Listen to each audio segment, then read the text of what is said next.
Hello friends, मैं आपका दोस्त निकेतांग मोघा और आज के इस लेक्चर में मैं बात करने वाला हूँ कि हम किस तरीके से ओटीपी जनरेट कराने का जावास्क्रिप्ट का प्रोग्राम बना सकते हैं।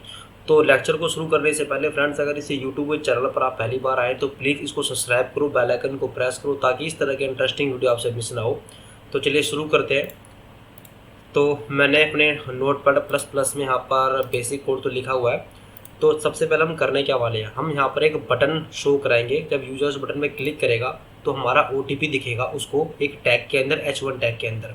आप टैग कोई भी ले सकते हो, H1 हो H2 हो, मुझे सिर्फ रिजल्ट को वहाँ पे शो कराना है HTML के अपने डॉक्यूमेंट में। तो यहाँ पर सबसे पहले एक बटन लेता हूँ मैं और इस बटन को मैं करता हूँ यहाँ पर क्लोज इस तरीके से, और इस बटन पर मैसेज देता हूँ जनरेट ओटीपी। ठीक है। अब इस बटन पर जब भी कोई यूज़र क्लिक करेगा तो मैं चाहता हूँ कि जावास्क्रिप्ट का जो मैं प्रोग्राम लिखने वाला हूँ वो कॉल हो, वो रन करे।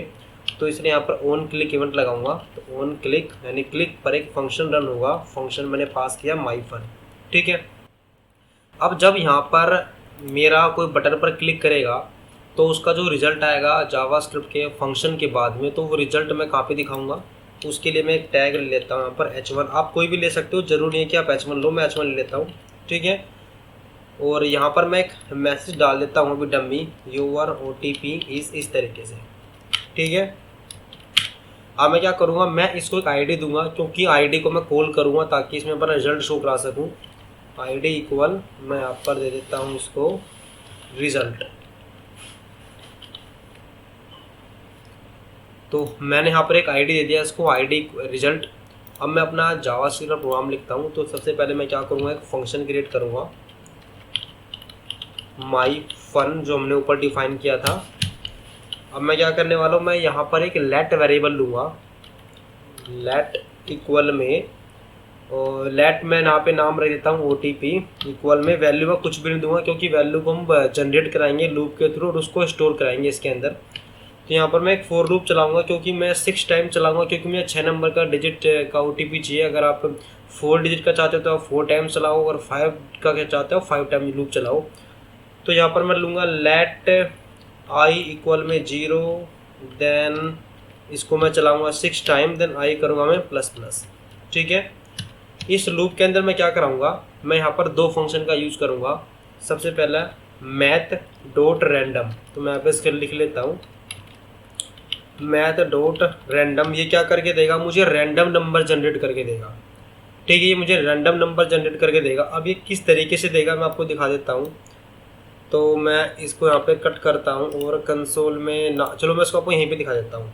ठीक है, मैं इसको यहाँ पर पेस्ट करता हूँ और ओटीपी का जो रिजल्ट आएगा इक्वल में यहाँ पर इसको रख लेता हूँ ओटीपी इस तरीके से।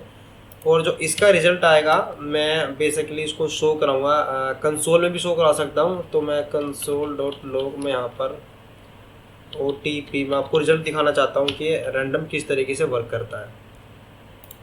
तो एक बार मैं इसको इंस्पेक्ट करता हूँ, जाता हूँ कंसोल में, देन क्लिक किया तो यहाँ पर देखो हमारा जो रैंडम जो हमारा, देखो मैं जितनी बार क्लिक करूँगा एक नई वैल्यू जनरेट हो रही है। यानी कि जो रैंडम जो हमारा फंक्शन है मुझे एक रैंडम नंबर दे रहा है, और रैंडम नंबर वो क्या दे रहा है, यानी कि एक मुझे फ्लोट नंबर दे रहा है, यानी 0.1 0.2 0.3 पॉइंट के साथ नंबर दे रहा है, यानी फ्लोट में एक नंबर दे रहा है।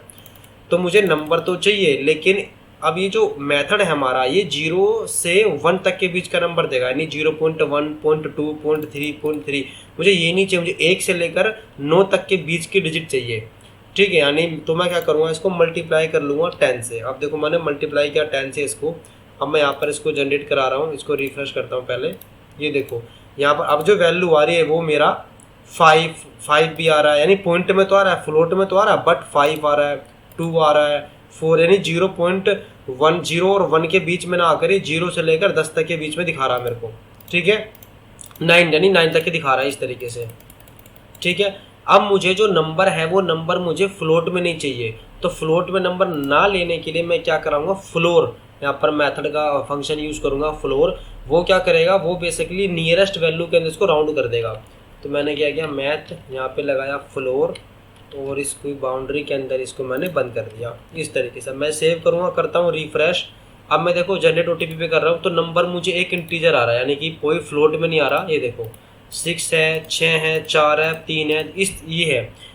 आप ये समझ चुके हैं कि किस तरीके से मैं इनका यूज़ करूँगा। अब मैं यहाँ पे क्या कराऊंगा, मैं यहाँ पर प्लस ऑपरेटर, प्लस और इक्वल ऑपरेटर एक साथ लगाऊंगा ताकि वो अब मेरी वैल्यू चेंज ना हो। ठीक है, अब मैं करूँगा सेव इसको। अब देखो मैं यहाँ पर रिफ्रेश करता हूँ वापस से, और मैं करता हूँ जनरेट ओटीपी कंसोल में जाके। ये देखो अब हमारा ओटीपी जनरेट हो चुका है। ये देखो 6 डिजिट का एक नंबर यहाँ पे हमारा जनरेट हो रहा है।